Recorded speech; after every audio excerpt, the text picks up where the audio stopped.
So thank you for being here today. It's been 1 year since our last session, and I think the last episode also had come out on Republic Day, and this episode also will be published on Republic Day, keeping with the theme of today's podcast, which will be India and quantum and India's position in the quantum race. And there are a lot of developments coming. Like last year, there was so many new updates from the government side, from like, the startups, and there's so many things that are happening in quantum all around the world and India as well.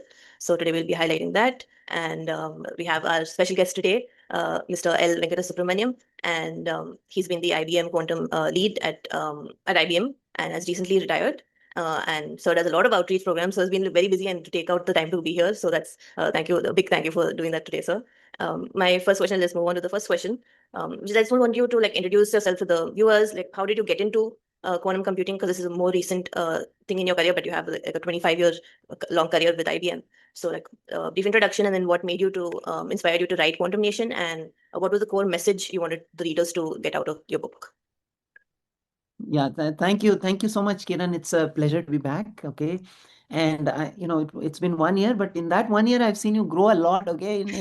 You've done so much in the ecosystem. So thank you for that. Really, thank you. Thank you, sir. It's people like you who've been pushing and driving this national quantum mission at this point. Thank you, sir. Thank you, sir. So thank you. Okay. So let me get into the question that you just asked, right? So of course, I have been, I've had a long associate, my only job, in fact. So IBM was my only job.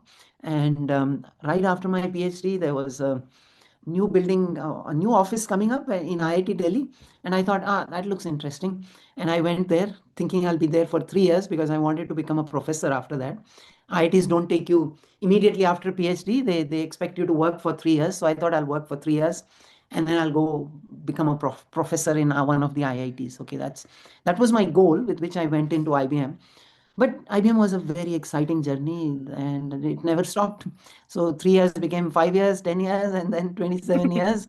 And then I came out of IBM. So I called it retirement. I mean, it was a term I picked personally because I now want to be free from job, free from being saying that I need a salary, free from saying that I need some roles which are set for me by other people.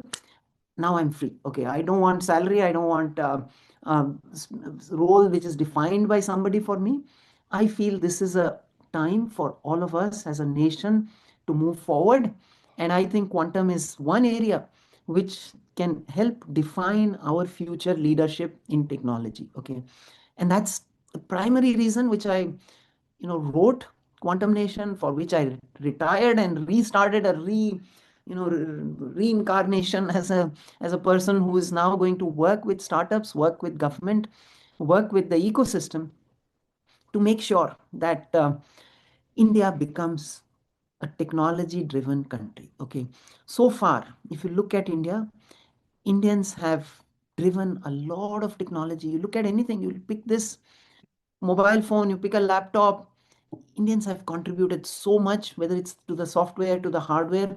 But as a country, we have been invisible. We don't show up in the supply chain for this. We don't. That supply chain is controlled by 5 countries: US, South Korea, Taiwan, Japan, China. India is nowhere.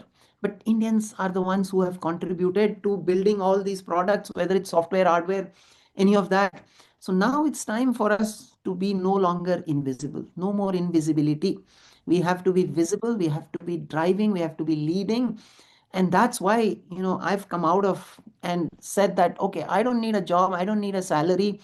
What I need now is to work with young people like you and drive this mission. We have to come out top in this. Mhm. This is our opportunity. When I started my job in IBM, India was a poor country. 1998, India was a poor country. Just liberalization had just happened and the boom had started. Okay, it had started.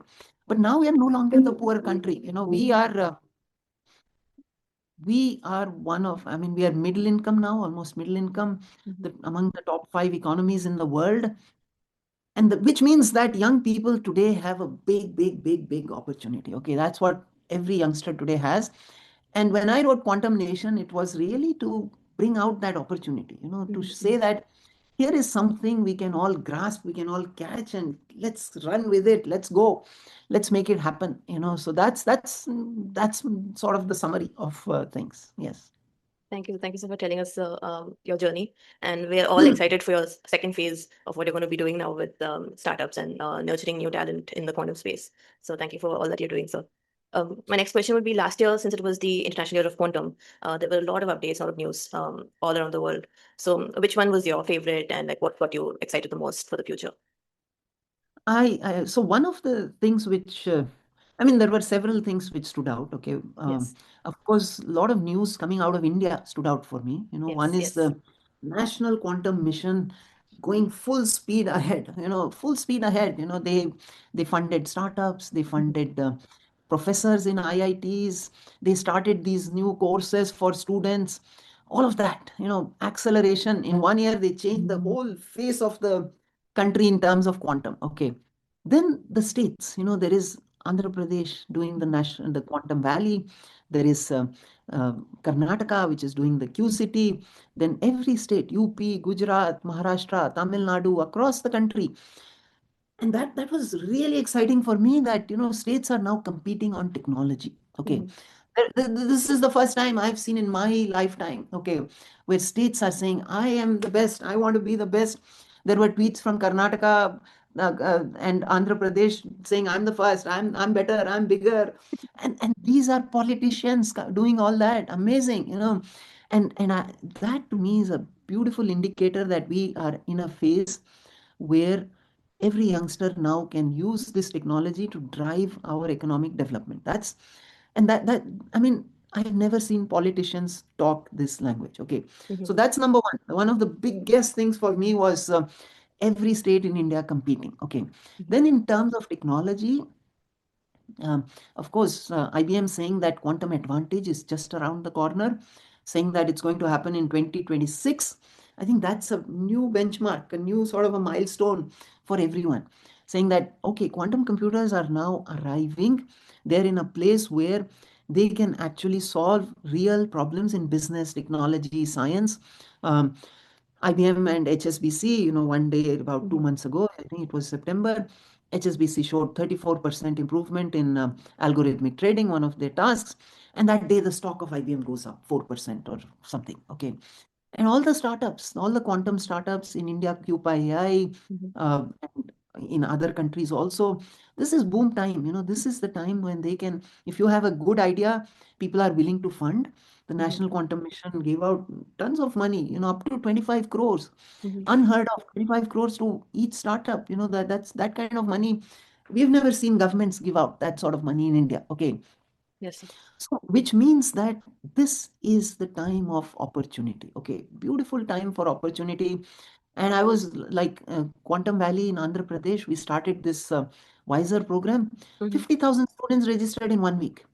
Then Yes, sir. now the NPTEL program is going on. 70,000 have enrolled, and out of that, 54,000 are from Andhra Pradesh alone. Okay. Mhm. So magic is happening. For the first time, I'm seeing magic happening. Magic where it's driven by everyone. And Mhm. honestly, Kiran, I see your posts also.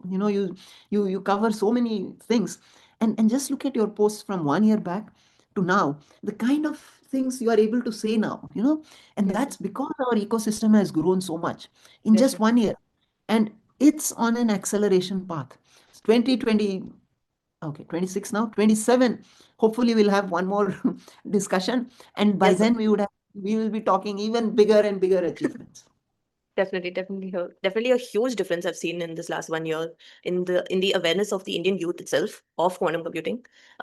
Earlier, maybe even till 2024, there was very few like students who were aware of quantum technology, and there's a scope of making a career in quantum technology. So that's something that I've definitely seen, and a lot of people, more people coming in, inquiring about how to get into the field.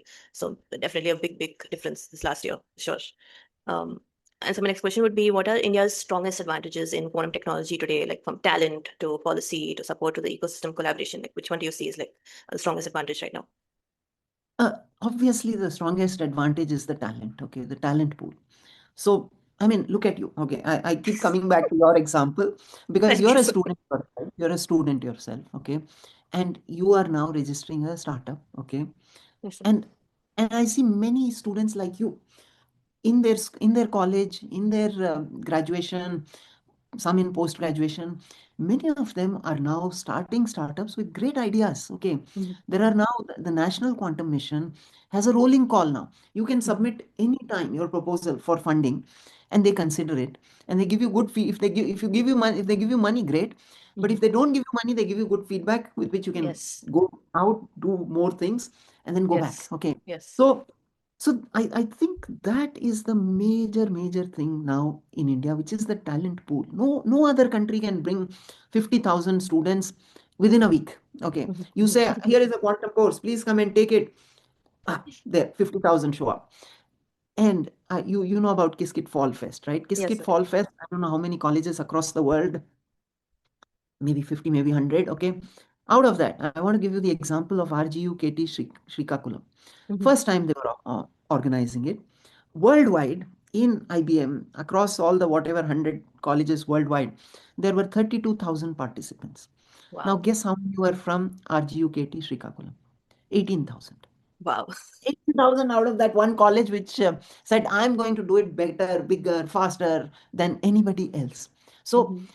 the thing is, today in India, if somebody puts their mind to it, like RGUKT Srikakulam, like you, like other youngsters, there is no stopping you today. The policies, the funding, the talent, everything is there. Okay, it's all made available to you. Red carpet is rolled out to you to say that, come, please, you young person, come and do it. Whatever thoughts you have, let's implement. Okay, and I don't see that anywhere in the world. Okay. I Mhm. gave you this Shikakulam example, right? Out of 32,000 across the world, all countries put together, 18,000 from this one college, because three or four students there decided that they don't know any boundaries. They know no limits. They said, we can do this. Okay, just bring it on. We'll do it. And that's the boldness, that's the spirit which is going to drive us now. Okay, that's the future, that's our present, and the future is even brighter. It's bigger, brighter, stronger than anything else. I told you, Indians have been invisible so far, just working in Mhm. the services sector. That's Mhm. no longer going to be the case. Everybody is coming forward to make sure Indians now do those startups which are going to build the products of the future. Yes, sir. Yes, sir. So true. So true. Um, Also, my next question would be, so, what are the most critical gaps that India must address to become the global quantum powerhouse that it's supposed to be? Yeah. So one of the big gaps of India is, over the years, like when I finished my graduation in the year 1991, Mhm. at that time, we used to have all the branches. There was civil, Mhm. mechanical, electrical, electronics, communication, computer science. Now you go to, and there were hardware labs and Mhm. there were software labs. Okay. Now you go to more, 90% of the colleges have computer science, data science, artificial intelligence. They have shifted towards the software side or the Yes, sir. algorithm side. Okay. Yes, sir. Very few colleges now have hardware, which is mechanical, electronics, electrical. In fact, they don't have those kind of labs anymore in many Mhm. of the colleges. Okay. And quantum is an interdisciplinary field. Feel. Okay. You need Yes. hardware where you need physicists, you need Mhm. electrical engineers, you need mechanical engineers, you need civil engineers who will make those cryogenic facilities. Mhm. And today, unfortunately, we have lost all that. In the 30 years where we became a services industry, what we did is we transitioned, and all our kids today want to be in that software area. They say, Mhm. yeah, I get a job in software, I'll do well. That's great. I mean, I'm not saying that's not a good thing.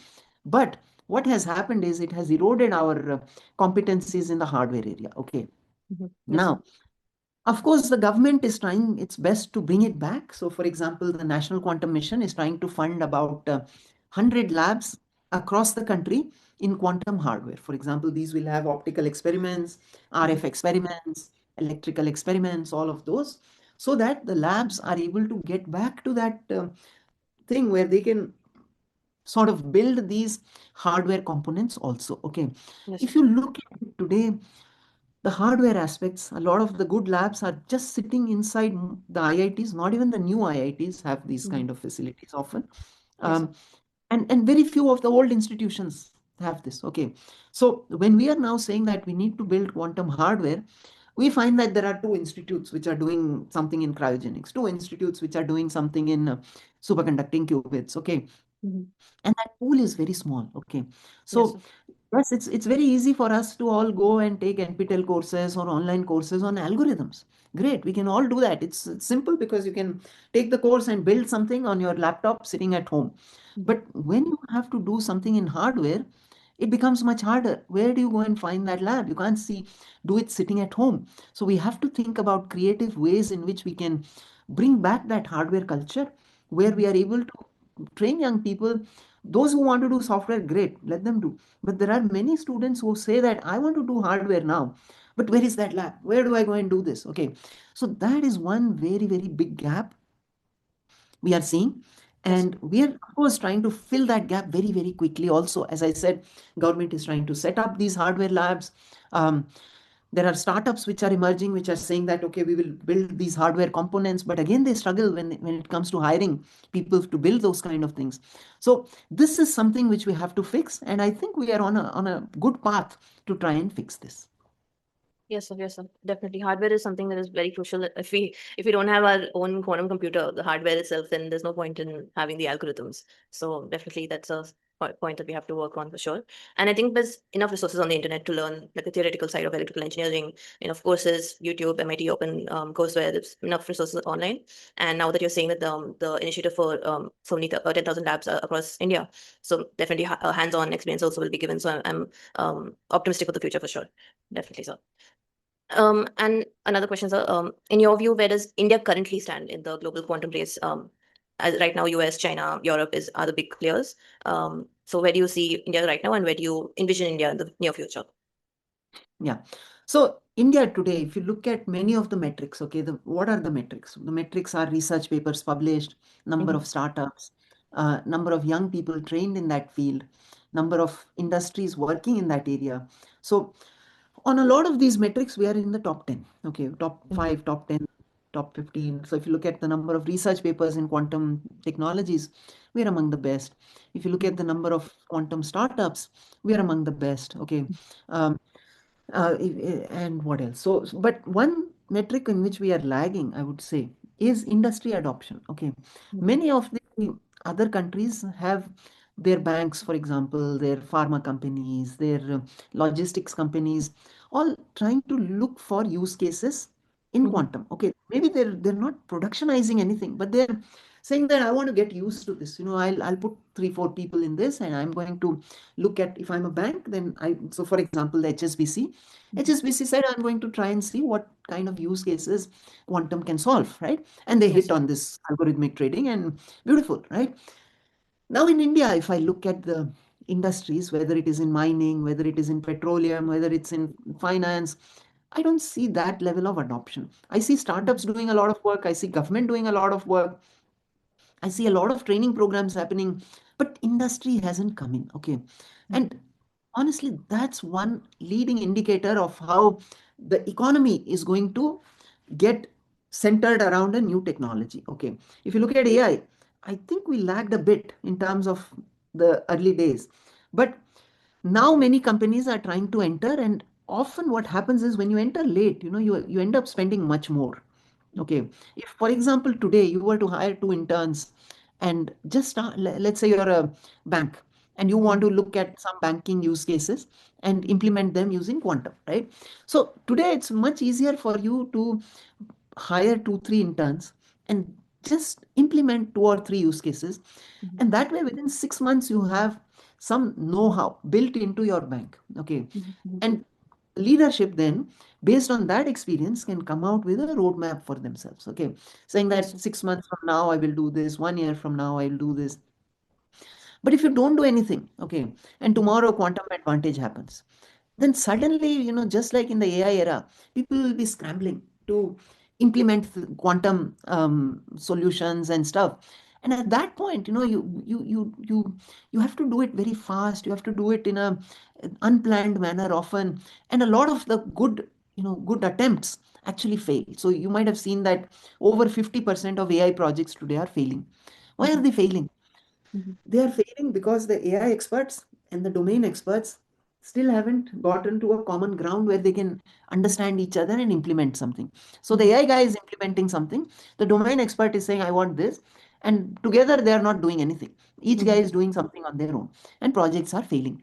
Now imagine if 5 years ago that same company had done some AI projects, Mhm. small projects. They don't have to do big projects, just small projects.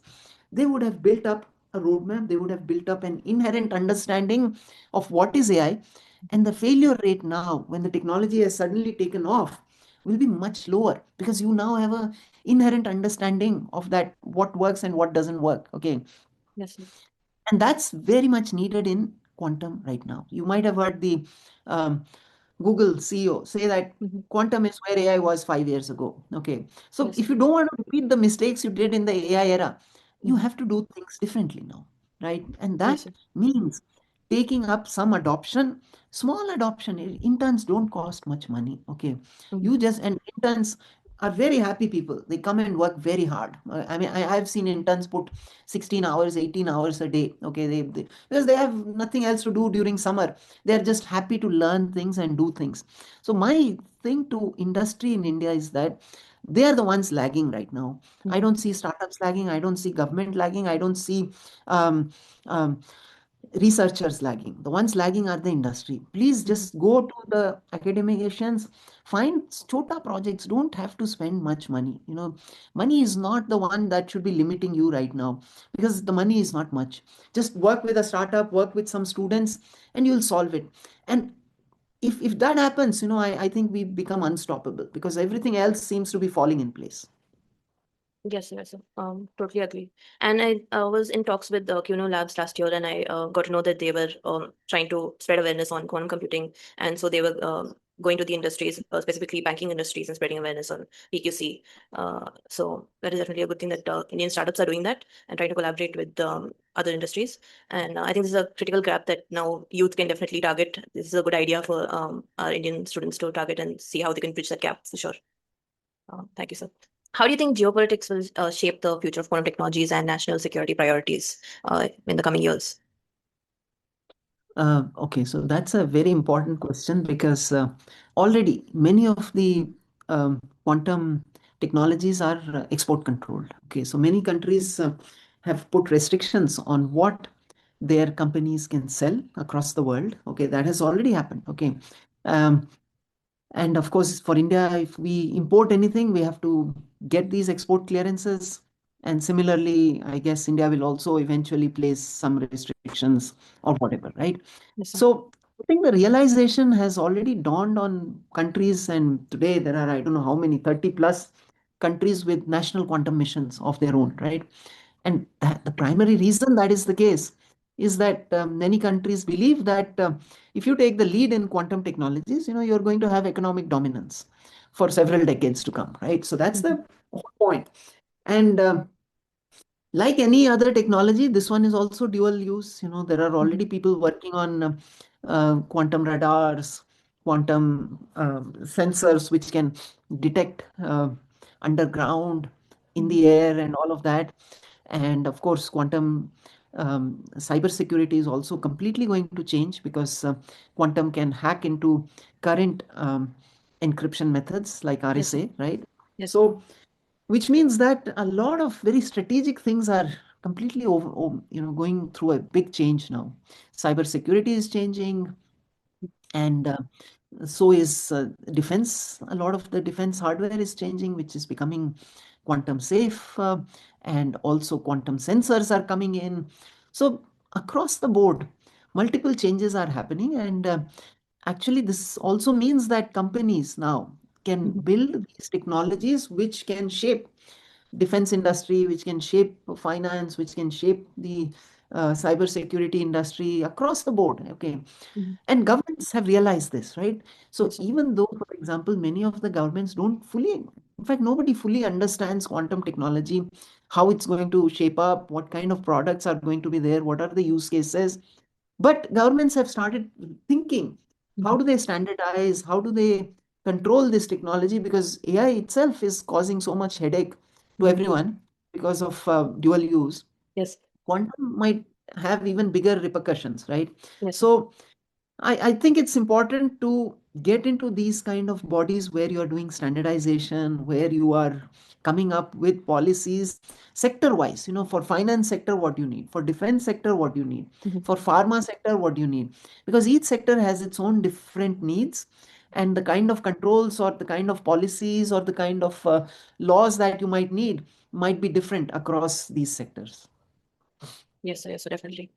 So coming back to your book right now, so when you were writing Quantum Nation, what were some new insights that you got to know along the way about India's tech journey and now India's quantum tech journey? Yeah, if you could just mention a few.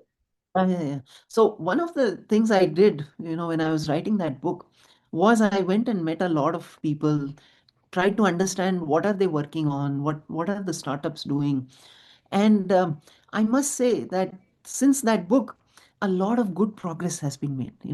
And I'm really excited that at some point somebody should write a new version of all the successes, because there the successes were just beginning. Yes, sir. I talked about some professors, some startups, and they were all starting out on their journey. Okay, Mhm. in 1 year they have made a lot of progress, and I'm very excited to relearn as to what kind of progress have they made, what new technologies are coming out. And I think very soon we'll probably have somebody or the other cover these new developments in terms of everything, industry, startups, academia, because I think the progress is happening. It's happening. Yes, A yes, lot of students are getting skilled, people are moving forward, and a lot of excitement wherever I go. So much excitement around quantum among young people, even school kids today. A lot of them very excited to learn about quantum. So I think very soon we should have a new version of the book, a new edition of the book, which covers the success stories. Things yes, which sir. just began at that point in 2024, but have now started to move forward and accelerate. Yes, definitely, for sure. I'm going to urge all the viewers to check out the book. The link is in the description, and there is also now a Telugu version, so both the links will be in the description for you to buy. That's another big update over there from that side. Thank you so for mentioning your book and the Yeah, insights from it. Yes, sir. thank you. And I just want to add that, volunteers are now all, I think they've completed the Sanskrit version. Wow, There is a Kannada version coming up. There is a Hindi version also coming up. So and people are adding their own new chapters to these books. Okay, wow, it's wow. not the original book. There is the original book which is this much. Okay, Okay, sir. where Yes, they sir. have translated it, of course, but they have added new exciting things. So I think it has sort of given a spark to people to go and do their own new things with it, which I really find very very exciting, very nice. Yes. Yes, so definitely, that's great. That's great for sure. So thank you, sir. Um, my next question would be, sir, from a policy standpoint, what kind of government interventions are most essential right now for the deep tech success in quantum technology? So I certainly see a lot of progress already being made because I work with the Hmm. National Quantum Mission. I work with some of the state quantum missions. Hmm. So, for example, I will give you the example of Andhra because they came out Hmm. with this beautiful quantum policy. So, if you have Hmm. a startup now, they are giving you free space, free office space. Come Oh, there, the seats you want, and do the things you want. Okay. yes, sir. They are also giving you other kinds of incentives, like there is funding, of course. They are also Hmm. willing to give you land, many other incentives. Okay, so in terms of and they're also happy to enable you to find Hmm. customers, to find if you're an education startup, then find you students. If you're a startup building some product, then to find related industry customers for you, all of that. So, and this is Andhra. I know Karnataka is also doing the same. And then the National Quantum Mission, the four hubs Hmm. in ISC Bangalore, IIT Bombay, IIT Delhi, and IIT Madras. All four of them are also incubating startups Hmm. and giving them a lot of incentives. Okay. Yes, sir. So a lot of this policy thing is helping, okay, because governments are now thinking, how do I help the students? How do I help the youngsters? And states are competing. Karnataka, Andhra are both competing because if you are a startup, you are lucky at this time. Because Yes, states sir. are competing. Please come to my state and do build here. Okay, so and that's all part of policy. They Hmm. all have single window clearance, single window, single point of contact, all of those things to get you going very, very quickly. Okay. Hmm. And once you get going, for example, if you want to import things, you have to, because if you're a hardware startup, you might need certain components and all of that. So they have also tried to ease some of those things. How do you procure? How do you get instruments? How do you get equipment to Mhm. get you started, because a lot of the hardware work, um, because as I mentioned, we don't make too much hardware in India at this point, so we have to import a lot of things. And to import that, the government policies have made it much simpler now, okay, in terms Mhm. of importing some of these components. Now, one area where I would really like to see some government support is, often our startups are competing against the big companies globally. Okay. Yes, sir. Yes, sir. Because as I said, our industry has not yet come in a big way. Okay. Mhm. Mhm. It has come in small ways, but not in big ways. So our startup, which may be making some quantum component, is Mhm. really competing against a big international player at this Mhm. point of time. Yes, sir. So how does this little guy compete against the big person here? For that, I think the government needs to think of some other policies, Mhm. because now it's good they've created a level playing field, but level playing field where somebody globally is coming in with a lot of funding and our little startup is coming with no or small funding, that's no longer level. If you say that I will create a level playing field where everybody is treated equally, it will not help our tiny startup. Okay. Yes, Of sir. course, I know the young startup founders are all very bold, and they have a strong heart, and they don't give up, okay, easily. In fact, they will not give up.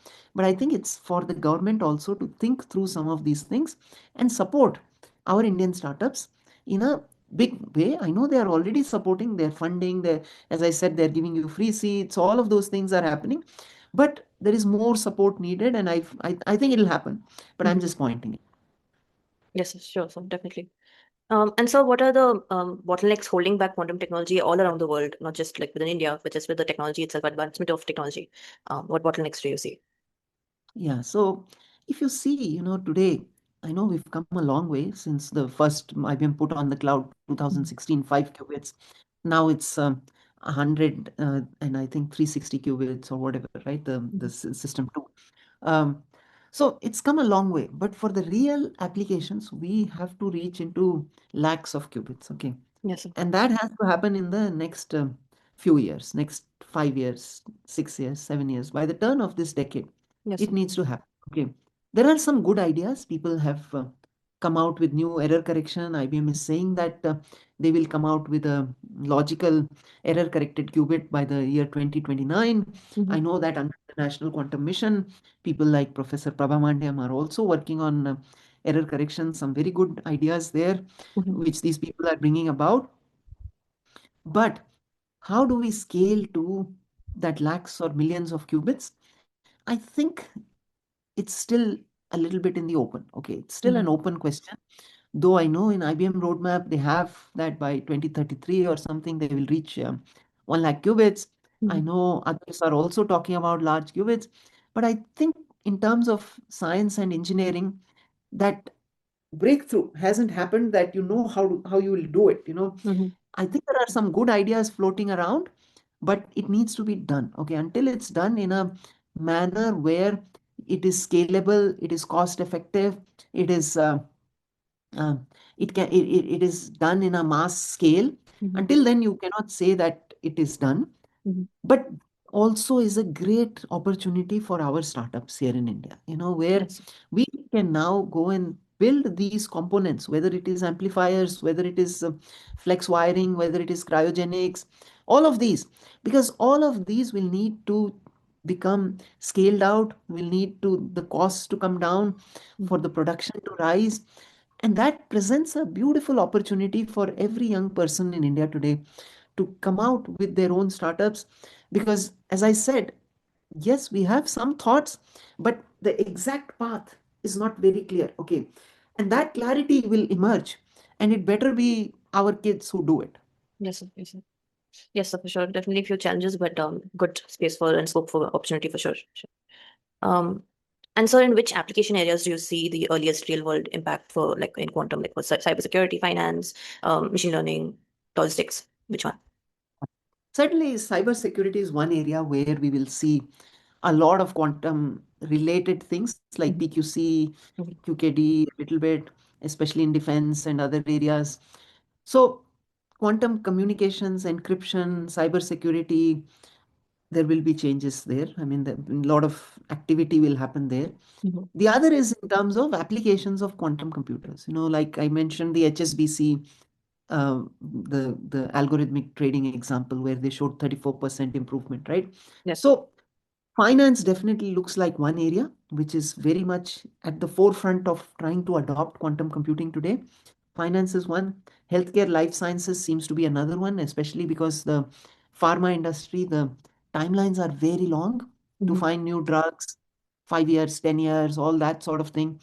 And even new materials, okay, new materials like Mhm. batteries, new plastics, biodegradable plastics, all of these are really molecular interactions. Mhm. Yes, sir. New medicines are molecules, new materials are molecules. So all of this is another area where I'm seeing a lot of people looking at problems Mhm. where they're looking at molecular simulation Mhm. as a means of accelerating drug discovery, as a means of accelerating new material discovery. So that seems to be the other area. The third one seems to be optimization, logistics, supply chain, manufacturing optimization.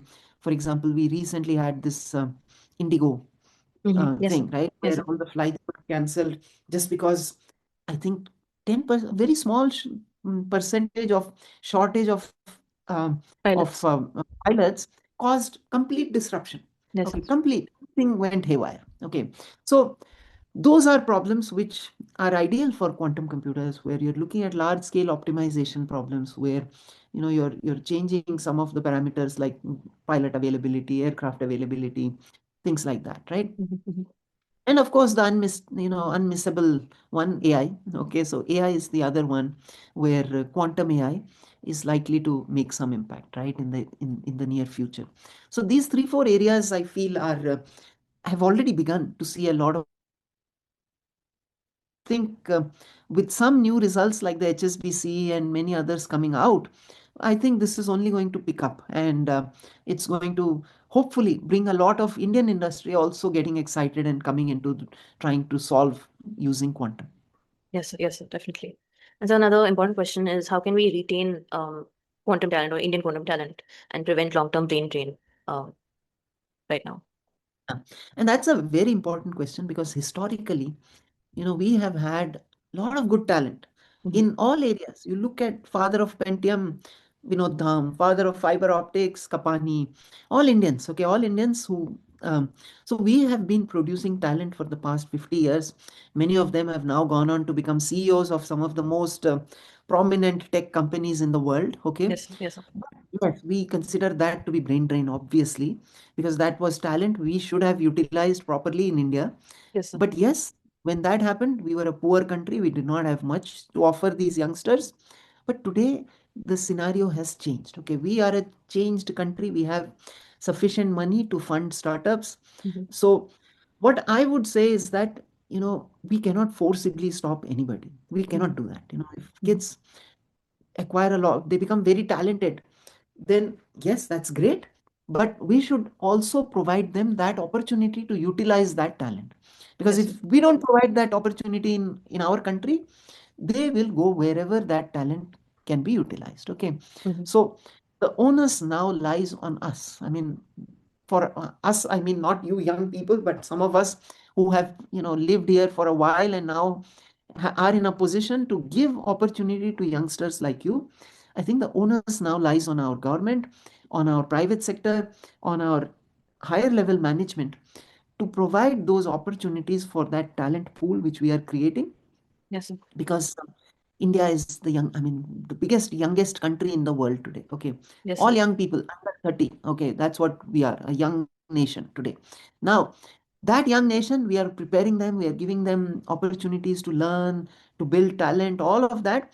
And simultaneously, we need to be providing them the opportunity to build entrepreneurship, to build, things where they can go and utilize their talent well, because we don't want what happened in the last 40, 50 years where we produced talent, but we could not utilize that talent. Mhm. We missed out on big opportunities. That's not going to happen now.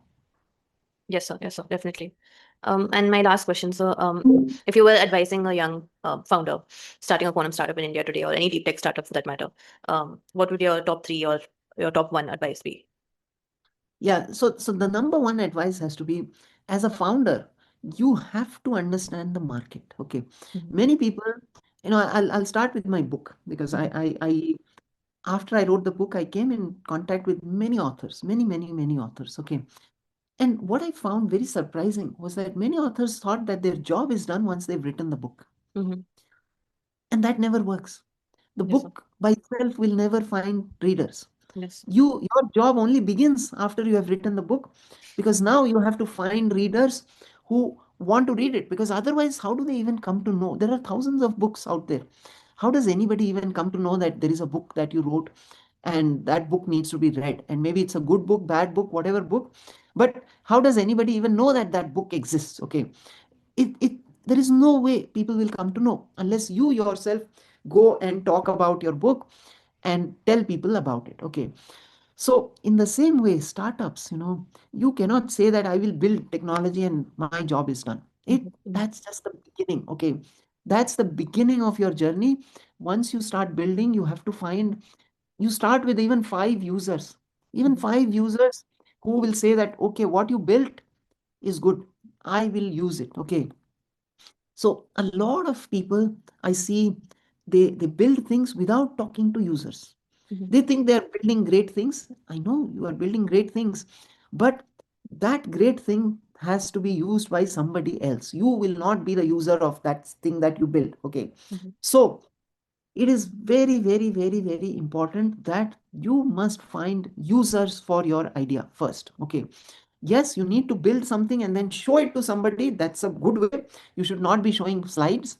You mhm, should be showing real something working. Okay, mhm, because that's what will get people thinking as to what is missing or what is great about this. But the number one thing that a founder needs to do is to find users for what they will build. If they don't have that clue on day one, that's okay. mhm, Build something and go and show it around and maybe find those users. But if after 6 months, 8 months, you don't have even people who know what you're doing and who don't appreciate what you're doing, then it's not going to work out. Okay, so you need users, and then the money, the funding, all of that will happen. If you have a good idea which is going to be useful for people, the investors will automatically pump money into your startup. You don't have to. A good idea will not die, it will flourish. Okay, but that good idea cannot be only you saying that that's a good idea. It has to be 10 people using that and saying, ah, this is good. mhm, mhm. Yes, sir. Yes, sir. Definitely. That's I think the biggest uh, advice, biggest point that founders should keep in mind for sure. Thank you, sir, for being here today. That was my last question. And any advice or last message that you want to send to students, entrepreneurs, people who are transitioning into quantum technology from other technologies? Anything you want to leave the audience with? Yeah. So my message to people today is very simple, that you need to build things. Okay, whether it Mhm, is software, whether it is hardware. I see many students saying that I'm reading, and then I'm learning, okay, and I'm becoming good at it. But until you take that and use it to build something, that you have not tested that learning of yours. Okay, mhm, mhm, so you please go and participate in world class things, like go join open source, go join Linux, go join Rust, go join Qiskit or whatever, and start contributing code there. Do pull requests. Hopefully your thing will get merged. Okay, but do things where you are working with a global audience, because don't compete against just the person next to you or mhm, the person in your class. You remember, you are special. In India we have special qualities. People are good at analytical thinking. People are very hands on. People, I mean, some of the best programmers plus mathematics, that combination exists here, right here in India. Okay, so all of this means that you are special and you can again compete against the best. Okay, so go take part in worldwide hackathons, go participate and contribute code to open source. And I'll tell you, if you do these sort of things, then you don't have to go searching for a job. The job mhm. will come after you. Okay, that's how it works. Okay, and in fact now, in Andhra, I heard this slogan. Okay, they say that in the 90s, the chief minister there, Chandrababu Naidu sir, Yes, sir. Yes, sir. he was saying that in the 90s, he used to say one engineer per family. Okay, that was his slogan. And mostly it's been achieved in those states, right? Now his slogan is one entrepreneur per family. Okay. So which is that you become engineer, whatever you want, go learn whatever you want, but become an entrepreneur after that. Use your knowledge to build something, lasting, something tangible, something big. And the support for that is there. Today I don't know how many, 1,80,000 or 60,000, some number of startups are there in India. And each of those startups, at least five people they employ, 10 Mhm. sometimes, 20 sometimes. So this is a great opportunity for every youngster. And don't limit yourselves to your courses and books and all of that. You look at anybody, Sam Altman, third year dropout. So by the time you have reached second year, third year, you've learned all that you need to learn. Remember that. Now it's time for you to start thinking what you can build with that knowledge. So yeah, that's it. Thank you. Yes, so definitely a mantra that I live by as well. And I think students should not just limit themselves to doing courses and books and being in the theory. Hands-on applied learning is definitely the number one skill they should have. And sometimes students think that they've done a course and now they'll get hired, but have you had any hands-on work? Have you done any projects? That's what companies are looking for. Definitely so. Yeah, Thank. and Yes, sir. even in that, Yes. I mean, I see your posts, okay, and in that it shows, okay, it shows that you are not just a person who just learns things, but you also learn and then give out knowledge. You give knowledge. That's a very important trait, especially for someone as young as you. I mean, you're just in college right now, so the things you do is amazing. So all the best to you also, Thank and you. Thank thank you you so much. for. Yeah. Thank you so much, sir. Thank you so much for taking the time to be here today. And I know you have a very busy schedule. And luckily, we could do it like 1 year later on the 1 year anniversary, publish it the same day. I'm sure everyone will be excited to watch this podcast as well. And it was lovely talking to you, sir, and a lot of great insights. And I hope the youth of India definitely is inspired and does the needful. Thank you, sir. Thanks a lot, Kiran. Thank you. Bye.